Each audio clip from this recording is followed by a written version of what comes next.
What's going on, Paisano? Z here, coming at you, well, I guess with another market watch today. It's been a while since I've been able to sit down and record one of these videos, move my camera to a spot where I liked it, and have a brand new computer, so everything should be running a lot more smooth, and basically, all in all, just trying to get back into the flow of things.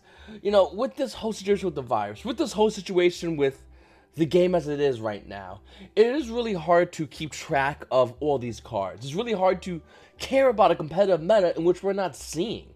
But yet, we're seeing Yu-Gi-Oh! Players take to online tournaments. We're seeing Yu-Gi-Oh! Players run to the market to still buy cards. And we're still seeing a meta which, for the most part, to me, is a pile of smoke. And in this market watch, I'm going to go over a bunch of cards, and I'm going to tell you why I think there are a lot of great cards to play in this game. There's a lot of fun in building a meta deck, but don't buy the expensive cards.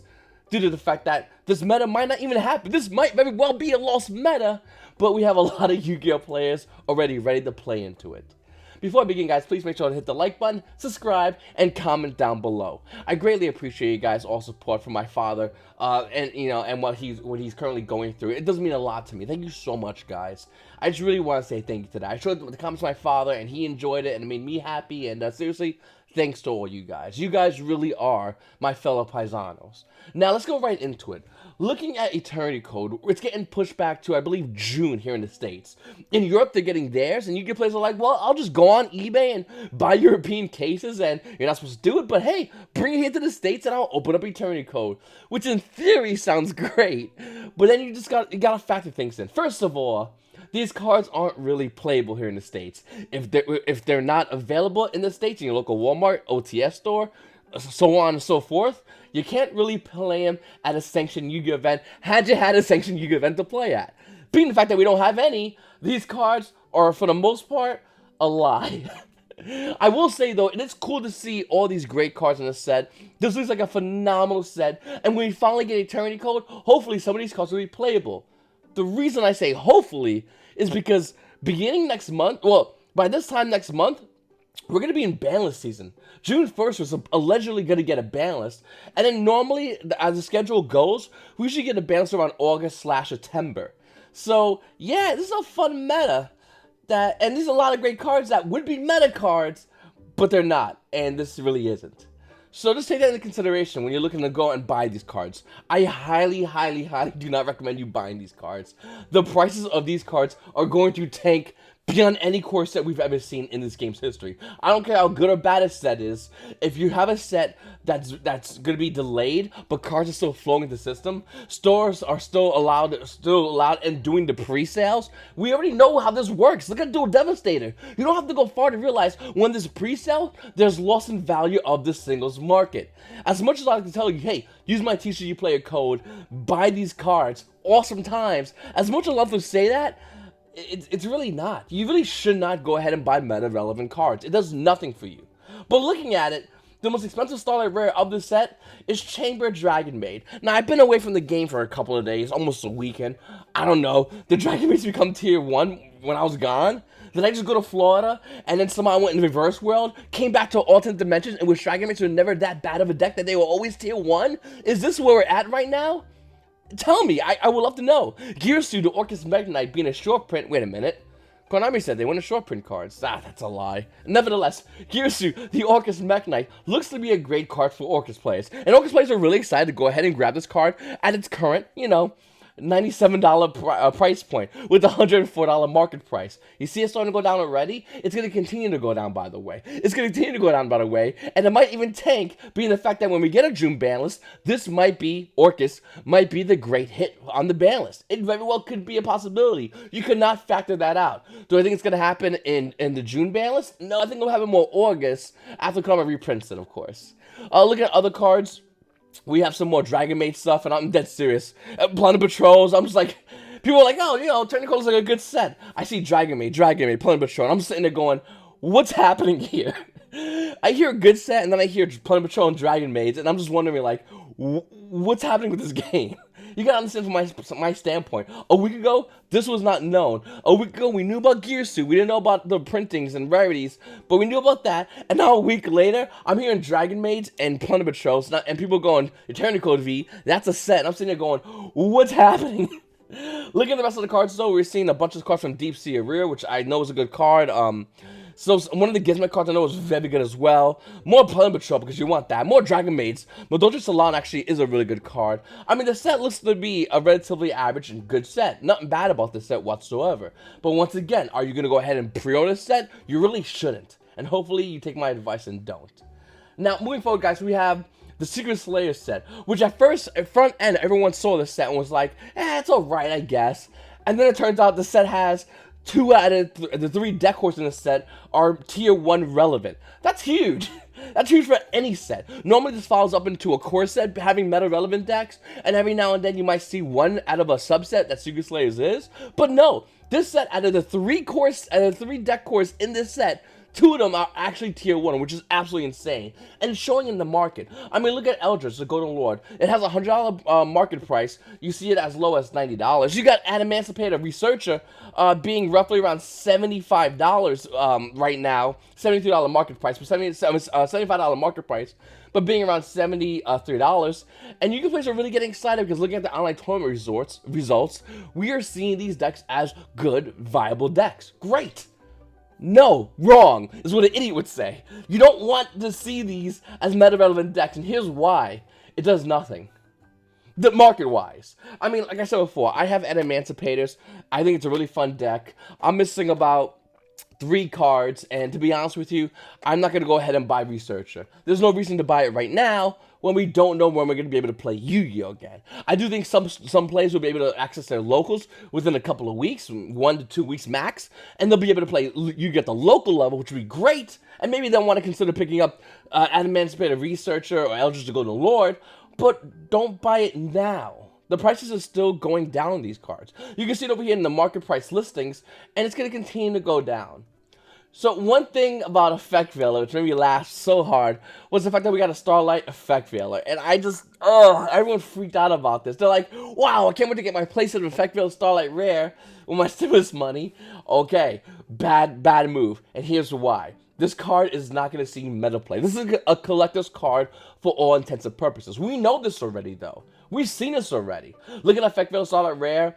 It's currently holding almost their $500 price point. It's $494 in the market price for Effect Veiler Starlight Rare. First of all, Konami, very lazy. You could have did the Ash Blossom, and then this would have been a card that we would have talked about. You could have did it with Infinite Permanence, and you know what? This actually might have seen main deck play.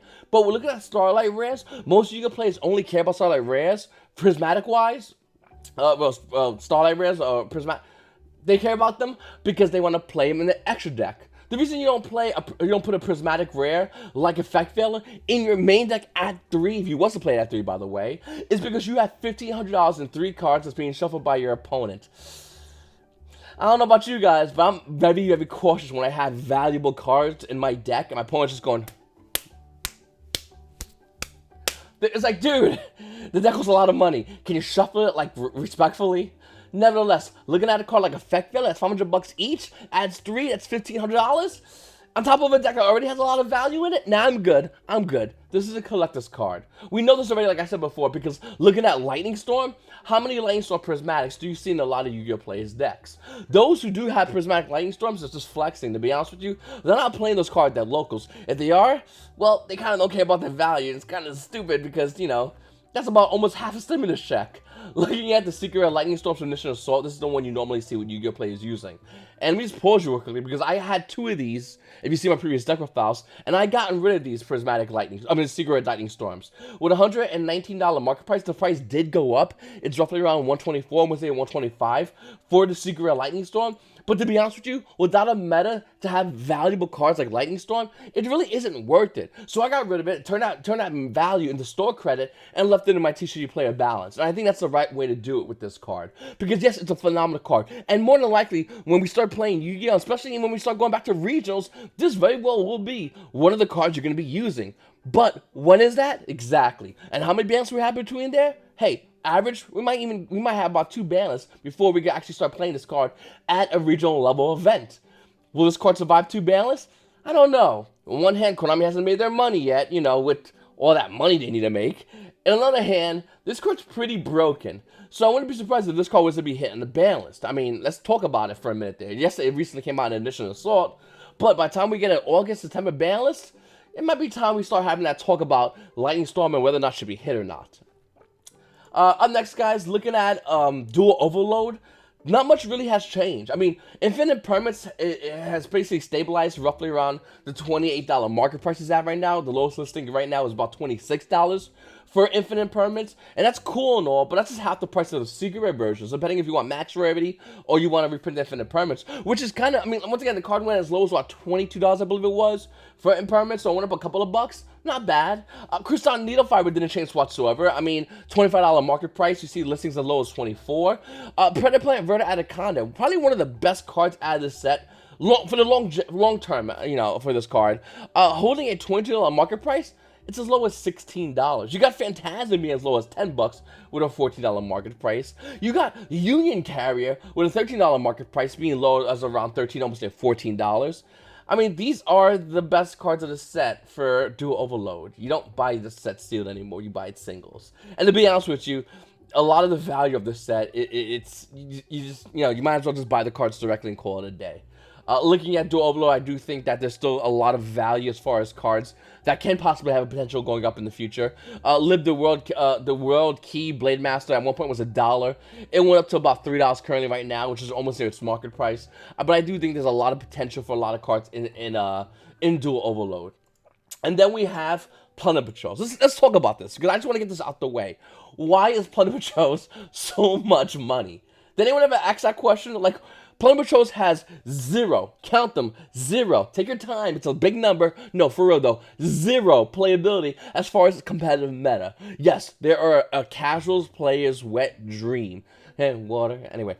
Nevertheless, they are really good, and they are really fun to play, but would you really spend this kind of money? I mean, Whitebeard is roughly around $13. It's holding a $15 market price. That's not too bad. Redbeard, it's about $9 with $11 market price. Plunder Patrol, Patrol Ship Mark, that's around a $4 market price. A little underneath it's but roughly around its $4 price point. What I'm trying to say is there's value in this even as a casual standpoint. And I think Konami is trying to make these decks that are not really going to see meta play, but are going to see casual play. But more importantly, they're going to make them hold value. That's what they're trying to do. And I think they've been trying to do this for a long while. I mean, we could go back as far as, oh my god, as far as like Noble Knights.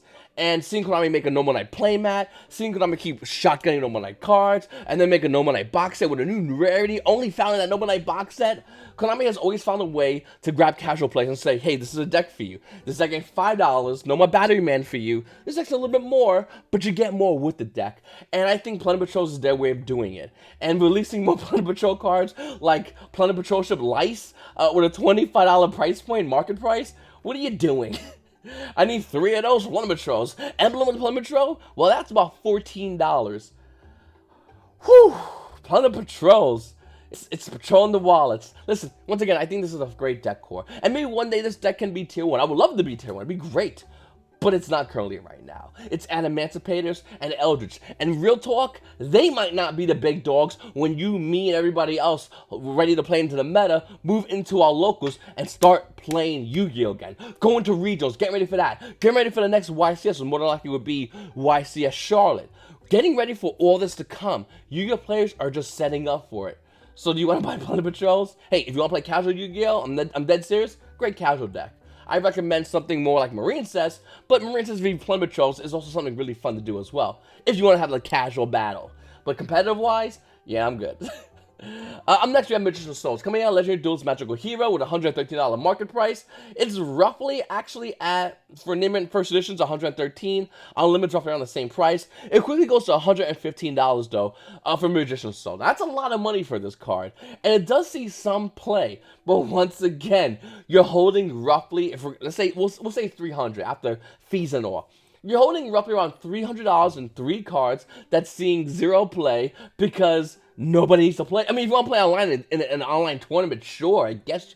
But you don't need this card. And it's $300. What are you doing? Why are you holding this? Get rid of it. You can always buy it back later on. Hey, if you go a little neg, you can put that money in. Or if the card goes down in value because there's no meta play, but you still want it, you can still go ahead and grab it. So there's a lot of potential. But why hold a card that's roughly around $300 after fees? It makes zero sense. This is the card you want to get rid of. You want to pull back, get rid of this card, and focus on harder to get cards. Focus on max rarity cards. Or do what I'm doing, just hold a TCG player store balance and leave it there. So whenever the meta does return, you can shotgun a deck in 2 seconds. You don't care about price points if you got $300 balance. If you got $300 balance, no matter what the deck costs, whatever, you can buy it like that. Let's be honest, the decks in Yu-Gi-Oh! Are relatively cheap if you have a lot of the accessories that are not expensive, and it's easy to get because Konami keeps reprinting them. So we're in luck. Why hold this card? Then we have Karma Cut at Dual Revelations 4 with an $8 market price. It's only one listed. It's about $35 for Karma Cut. Super rare at Dual Revelations. And then if you want to be like me, you want to get the Ultimate Rare Karma Cut, which came out of Shadows of Infinity. That's holding roughly around $8 to almost a $9 market price. Yeah, no, it's $16, $17, sorry, with shipping. The next one, because only one listing, $20. The one after that, $24. And the one after, I'm joking, there's no more after that. That's it. For Ultimate Rare Karma Cut. This card's being cleaned off the shelves. It's good against Eldridge. You just flip it and you say, that guy. And then he goes away and you're like, bad guy gone. The card. It's a really good card, and I do think this card definitely will see meta play moving forward into the future. It's always been a good card. I always like this card, and personally, I always like another card, Phoenix Winged Wind Blast. Did I say that right? Phoenix Winged Wind Blast. I did say that right. Coming out of Flaming Eternity, Ultimate Rare, with a $16 market price. Lightly played currently, right now it's about $11, and after that one's gone, it's about $25. If you want a first edition, you're looking to pay at least $34. It's another great card. These cards were both used in conjunction a long time ago with Burning Abyss. Plays would use Phoenix Wind Blast, plays would use Karma Cut, and that was your meta. You bring whatever on board, your opponent goes Wing Blast. You bring another one, and they're like, you're adorable. Karma Cut. It's just fun Yu-Gi-Oh! And now we're starting to see Karma Cut see play. And wouldn't be surprised if we saw this card see play as well. So Blacklist Soldier, Soldier of Chaos, coming out of Battle's Legends, Hero Revenge, is a phenomenal card. The best, easily the strongest Link 3 in the game, hands down. Yes, Nightmare Unicorn is more versatile, but Blacklist Soldier, when you put him on board, you're not looking for versatility. You're just looking to put your opponent down and keep going, if he still has life points left. Looking at the current market price, it's roughly around $66. And looking at it right now on the market, it's about $69 for BLS. Of course it is. This card's phenomenal. It's a great card. It was one of those cards that was going so low pre-Dual Overload. It was going so low pre-Master Rule 5 because Yu-Gi-Oh! Players weren't going to believe that we're going to play Links in Master Rule 5. And who you think Links are still in Master Rule 5. They're a big essential part of Master Rule 5 right now. Looking at Black Soldier, Soldier of Chaos, obviously this card's a great card. And to be honest with you, I don't see this card going down anytime soon unless we see a reprint. Who knows when that's going to come. Then we have Mech Knight Crusader Avramax, another card that's holding a $35 market price at a Dark Neostorm. Current price listing shows the card to be roughly around $34 for Unlimited. First edition is going to get you roughly around $35, $36 for Avramax. This card's insane. I mean, the thing is about this card though, even though I think it's insane, even though I think it has a good value right now, do you hold it or do you sell it? I really don't know. As much as I know about other cards will hold or sell, I really don't know about this. You see, Dark Neostorm is going to get reprinted more than likely in the Megatons. I believe it is. I could be wrong. Maybe, once again, I went to Florida, so things could be all like upside down. But looking at Dark Neostorm, looking at Mech Knight Crusader Avramax at Dark Neostorm, I do think that this card can have a chance of being reprinted in the Megatons. If that happens, well, there goes the value of Avramax. If it happens as a secret rare, this value tanks heavily, so proceed with caution with this card. One thing I'm glad that really has not changed as much as Pot of Extravagance. With an $86 market price, Unlimited is roughly around $80. First edition is roughly around $84 to $85, which is almost near its market price. The reason I'm glad this card has not changed in price is because I feel like this card is a pit stop for those who just want to lose money. No offense to everybody out there, but we're getting a reprint soon. And as we move closer and closer to the reprint, the value of this card will go lower. Any you can play buying Extravagance right now is wasting money because we're getting a reprint. Now, if the reprint wasn't enough to sell you on this card is still good and still does see play. What does it see play in? You got it. Eldridge. It sees play in Eldridge deck. It might see play in other decks, but definitely Eldridge. And to be honest with you, if you go play a playing Pot of Extravagance and Eldridge, if they physically have the card, they're just like, I don't care about money. yeah, I don't care. I don't care. You know, they're like a girlfriend that just, she's wrong, but she don't want to admit she's wrong. I don't care. You ever did it, I don't know. Personal experience. When you're 100% right, you're like, look at this, you're wrong, and they're like, I don't care, and you sound like an idiotic parent. You're like, no, but you're wrong. That's how it is to anyone holding Pot of Extravagance in the Eldridge deck. You're just like, you have so much value. You can get rid of this, get store credit, and wait for the meta to finally come back, and you can play it for free, max rarity. And they're like, I don't care, and you're like, you should though, and like, I do what I want. And you're like, what the hell, dude? Anyway, this is one of those indicators cards to me. For any you can play out there that's like, I still have my extravagance. I'm so glad I still do. And you're like, okay, you lost value. Anyway, moving forward, guys, go Gigas.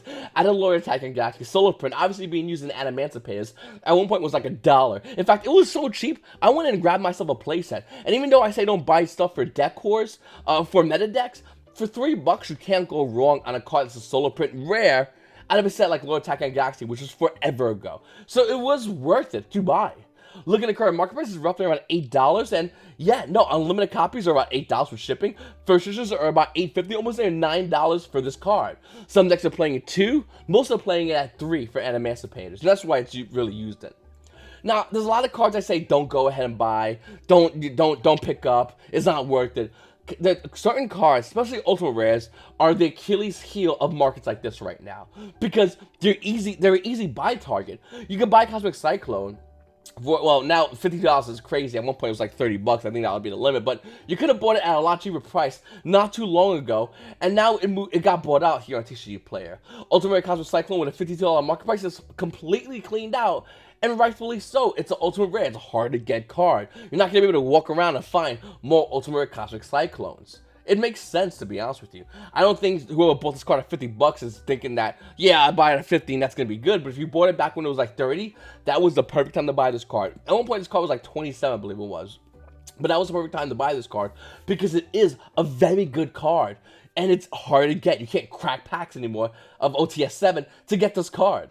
And of course, we have Link Spider coming out of OTS 7 as well. With a $26 market price, the card currently, roughly right now, is around $29 to $30. And as much as I won't tell you not to buy this card, it makes sense if you do buy this card. Yes, it's a Link card, and we're in Master Rule 5, but can we all agree that Links are still going to be used in Master Rule 5? Yes, it's an Ultimate card, and it is kind of hard to find, but it's still showing meta relevance in Adamantipays. And even if we go past Adamantipays, I do think there'll be a time in which this card will still maintain a good value if it sees play in a future meta deck. And by looking at this card, I really do think that it will see play in a future meta deck. So for it to be about $30, it's not that expensive, and I don't think, and after I record this video, I'm probably going to go online and buy myself one as well. I 100% think that this card is a great card to buy. I think a lot of people are sleeping on this card. I mean, yes, this card is slowly getting replaced by another card in the Emancipators. If you know what it is, comment down below. But I still think this is a great card. Then we have Alpha, the Electromagnetic Warrior. Electromagnetic Warrior.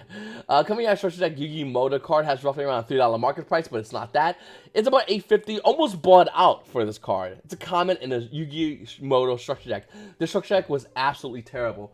I told my wife to buy different Structure Decks, and what she did one day, she walked out of Walmart with 2 of these.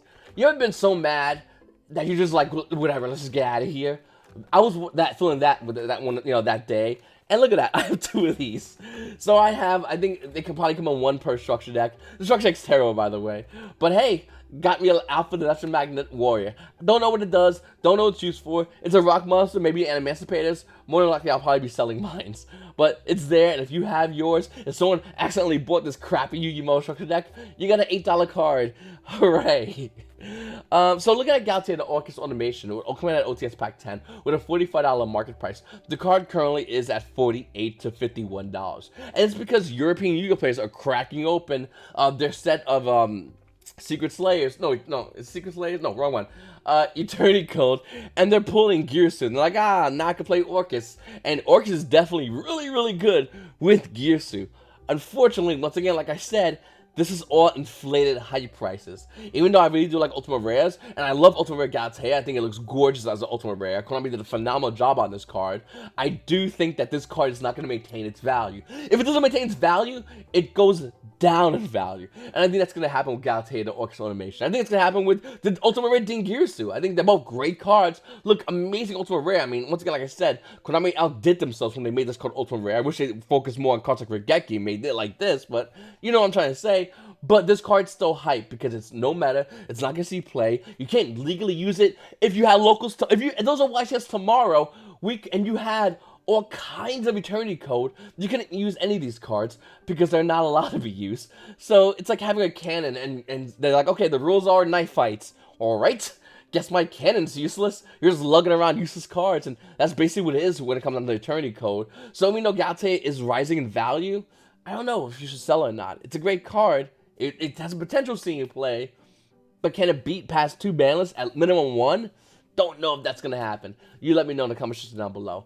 Anyway, Paisanos, I really appreciate you guys watching my videos. I know it's been a while since I've done a market watch. Like I said, I went down to Florida. I came back. I might have to go back down. I might move to Florida, by the way, but that's all in the future. I'll probably talk about that in my future content. Hope you like the new camera positioning. I worked about an hour to get this positioning like this, and yeah, it looks... I don't know, I think I might use this from now on. Check it out. You let me know in the comments down below. Like I said, I got a new computer, so I did a live stream that night. It wasn't as good.